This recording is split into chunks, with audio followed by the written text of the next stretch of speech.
এবার 2024 আইপিএলে কলকাতা নাইট রাইডার্সের দল এবার বিপর্যয়ের মুখে পড়তে চলেছে, কারণ প্লে অফে এবার অনিশ্চিত ফিন স্টল। চলুন এবার জানাবো ফিন স্টল দেশে ফেরার কারণ কি আইপিএলের মাঝে, এবং তার সঙ্গে জানাবো WC থেকে বাদ পড়ায় রিঙ্কু সিংকে সঙ্গে নিয়ে মুম্বাই ফিরলেন শাহরুখ খান। তবে এগুলো জানার জন্য সম্পূর্ণ ভিডিওটা দেখার অনুরোধ রইল, এবং আমার চ্যানেলে নতুন হলে অবশ্যই আমার চ্যানেলটি সাবস্ক্রাইব করে সঙ্গে থাকুন পরবর্তী ভিডিও পাওয়ার জন্য। চলুন শুরু করি। তবে এখনও পর্যন্ত 9টি ম্যাচ খেলে কলকাতার নাইট রাইডার্সের ঝুলিতে 12 পয়েন্ট, নেট রান রেটেও দুর্দান্ত। তাই এবার কলকাতার নাইট রাইডার্সের প্লে অফ যেন করা নাচ্ছে দুয়ারে। তাই দিল্লি বোধের উৎসব চলল সোমবার গভীর রাত পর্যন্ত। বাড়তি আনন্দ বয়ে নিয়ে এসছে অ্যান্ড্রু রাসেলের জন্মদিন। এদিন কেক কেটে সতীর্থদের সঙ্গে সেলিব্রেশনে মাতলেন ক্যারিবিয়ান তারকা। তবে প্লে অফের টিকিট পাকা করতে হলে আরও 2টি ম্যাচ জিততেই হবে শ্রেয়স আয়ারদের। হাতে রয়েছে 5টি ম্যাচ, তার মধ্যে 2বার খেলতে হবে মুম্বাই ইন্ডিয়ান্সের বিরুদ্ধে। তবে ওয়াংখাড়িতে প্রথম সাক্ষাৎ হবে 3 মে, এবং পরবর্তী লড়াই হবে মুম্বাই ইন্ডিয়ান্সের বিরুদ্ধে 11 মে। তবে আইপিএলের ইতিহাস ঘাটলে দেখা যাবে কলকাতার নাইট রাইডার্স হলো মুম্বাইয়ের বগি। 32 বারের সাক্ষাৎকারে শাহরুখ খানের দল হেরেছে 23 বার। তাই কেকেআরের সমর্থকদের আশা এবার চাকা ঘুরবে, কারণ মুম্বাইয়ের অবস্থান শোচনীয়। রীতিমতো ঢুকছে 5 বারের চ্যাম্পিয়নরা। সেই সুযোগটাই কাজে লাগানোর চেষ্টা করবে কলকাতার নাইট রাইডার্স বাহিনী। শুধু মঙ্গলবার নয়, খেলতে হবে পয়েন্ট তালিকার শীর্ষে থাকা রাজস্থান রয়্যালসের বিরুদ্ধেও। ঘরের মাঠে সঞ্জু স্যামসনদের দলের কাছে হেরেছিল কলকাতার নাইট রাইডার্সের। তবে এবার বদলা ম্যাচের অনেক অঙ্কই সামনে থাকবে। সেটাই হবে গ্রুপ পর্বের শেষ ম্যাচ। তাই পয়েন্ট তালিকায় ভালো জায়গা থেকেও তাই এবার নাইটদের একেবারে চিন্তামুক্ত বলা যাবে না, কারণ বাকি 2টি লড়াইয়ে প্রতিপক্ষ গুজরাট ও লখনৌ। অন্যদিকে আচমকাই ফিন স্টল চিন্তার কারণ হয়ে দাঁড়িয়েছে, কারণ কেকেআরের শিবিরে দুর্দান্ত ফর্মে থাকা ওপেনিং ইংলিশ তারকা টি20 বিশ্বকাপে কোয়াডে রয়েছে। তাই বিশ্বকাপের একই দল নিয়ে পাকিস্তানের বিরুদ্ধে সিরিজ খেলবে ইংল্যান্ড। সেটা শুরু হবে 22 মে, আর আইপিএলের গ্রুপ পর্বের খেলা শেষ হবে 19 মে। তাই প্লে অফ শুরু একদিন পর।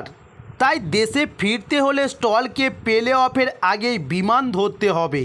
তবে সেটা হলে বড় ধাক্কা খাবে নাইট রাইডার্সের দল, কারণ এবারের আইপিএলে শাহরুখ খানের দলের সাফল্যর সিংহভাগী ওপেনিং জুটির হাত ধরে। পাওয়ার প্লেতে সুনীল নারিন এবং ফিন স্টল দুর্দান্ত ব্যাটিংয়ের বিপক্ষে কার্যত ব্যাকফুটে ঠেলে দিয়েছে।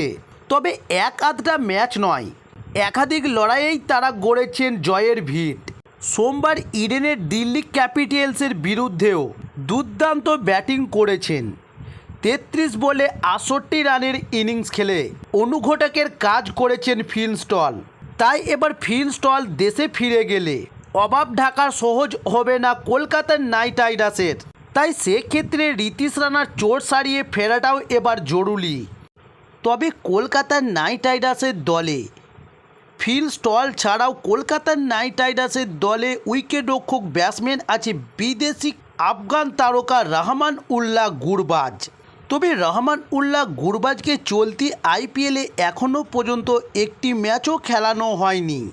তবে আমরা সকলেই জানি যে কলকাতার নাইট রাইডার্সের শিবির ছেড়ে নিজের বাড়ি ফিরে গিয়েছেন আফগান তারকা রহমান উল্লাহ গুরবাজ। আসলে মায়ের অসুস্থতার খবর পাওয়ার পরে আইপিএল 2024 ছেড়ে দেশে ফিরেছেন আফগান কিপার রহমান উল্লাহ গুরবাজ। তবে কলকাতার নাইট রাইডার্সের আগামী সপ্তাহে ম্যাচ, এই খেলাকে মিস করবে বলে খবর পাওয়া যাচ্ছে। তবে গুরবাজ পরের সপ্তাহে কেকেআর দলে যোগ দেবেন বলে আবারও আশা করা যাচ্ছে। তবে 2024 আইপিএলে কলকাতার নাইট রাইডার্সের সুনীল নারিন এবং ফিন স্টল কেকেআরের হয়ে ওপেন করছেন। এই জুটি এখনও পর্যন্ত খুব সফল হয়েছে। তবে অন্যদিকে চলতি আইপিএলে কোনো ম্যাচ খেলার সুযোগ পায়নি উইকেটরক্ষক ব্যাটসম্যান রহমান উল্লাহ গুরবাজ। তবে জানা গিয়েছে আসন্ন বিশ্বকাপের কথা মাথায় রেখে ফিল স্টল ইংল্যান্ডে ফিরে যাবে। সেক্ষেত্রে তাকে প্লে অফে না পাওয়া যেতেও পারে। সেই সময় হয়তো রহমান উল্লাহ গুরবাজকে খেলতে দেখা যেতে পারে কলকাতা নাইট রাইডার্সের হয়ে। তবে এবার জানুন 2024 টি-20 বিশ্বকাপ থেকে বাদ পড়া রিঙ্কু সিংকে সঙ্গে নিয়ে মুম্বাই ফিরলেন শাহরুখ খান। মঙ্গলবার বিসিসিআইয়ের তরফে আসন্ন টি-20 বিশ্বকাপে ভারতীয় দল ঘোষণা করা হয়েছে। আমেরিকা যুক্তরাষ্ট্র এবং ওয়েস্ট ইন্ডিজে অনুষ্ঠিত হতে চলা এই বিশ্বকাপের জন্য ভারতে 15 জন সদস্যের দল ঘোষণা করেছে। তবে প্রত্যাশা থাকলেও ভারতের বিশ্বকাপ দলে জায়গা হয়নি রিঙ্কু সিংয়ের। তবে বাঁহাতি এই বিস্ফোরক ব্যাটার চলতি আইপিএলে কেকেআরের হয়ে খেলেছেন। তবে রিঙ্কু সিং এবারের আইপিএলে এখনও বলার মতো পারফরমেন্স কিছু করতে পারেননি। তার উপর ভারতীয় বিশ্বকাপ দল থেকে বাদ পড়তে কিছুটা হলেও রিঙ্কু সিংয়ের আত্মবিশ্বাসে আঘাত লাগতে পারে। হয়তো এই কথাটা মাথায় রেখেই কেকেআরের পরবর্তী ম্যাচের আগে নাইদের অন্যতম মালিক শাহরুখ খান একেবারে রিঙ্কু সিংকে সঙ্গী করেই উড়ে গেলেন মুম্বাইতে। তবে কলকাতার নাইট রাইডার্স তাদের ঘরের মাঠে শেষ ম্যাচে সহজ জয় পেয়েছে দিল্লি ক্যাপিটালসের দলের বিরুদ্ধে। এই বছর অঘটন না ঘটলে প্লে অফে নাইটদের খেলা প্রায় নিশ্চিত বলা যায়। তবে এমন আবহে বিশ্বকাপের ভারতীয় দল নির্বাচনে যাতে কোনোভাবে রিঙ্কু সিংয়ের আত্মবিশ্বাসে কোনো রকম কোনো প্রভাব না ফেলে সে কথা মাথায় রেখে যেভাবে তারকা ক্রিকেটারকে আগলে নিজের সঙ্গে শাহরুখ খান মুম্বাইয়ে নিয়ে গেলেন তা সত্যিই প্রশংসনীয়। তবে রিঙ্কু সিং বিশ্বকাপের দল থেকে বাদ পড়ার প্রধান কারণ হিসাবে অনেকেই মনে করছেন যে এই বছর কেকেআরের টপ অর্ডারে বেশ ভালো ফর্মে রয়েছেন, ফলে বেশিরভাগ সময়ই ম্যাচে তারাই দলকে কাঙ্ক্ষিত জয় এনে দিচ্ছেন। ফলে মিডিল অর্ডার অথবা লোয়ার মিডিল অর্ডার ব্যাটারদের সেই ভূমিকা থাকছে না। এমন আবহে বিশ্বকাপে ভারতীয় দল থেকে রিঙ্কু সিং বাদ পড়ার নৈপত্র কারণ হিসাবে এই বিষয়টিকে সামনে তুলে আনা হয়েছে। তো দর্শক বন্ধু, এই ছিল আজকের ক্রিকেটের নিউজ। আরও ক্রিকেটের নিত্য নতুন ভিডিও পাওয়ার জন্য অবশ্যই আমার চ্যানেলটি সাবস্ক্রাইব করে সঙ্গে থাকুন। নমস্কার।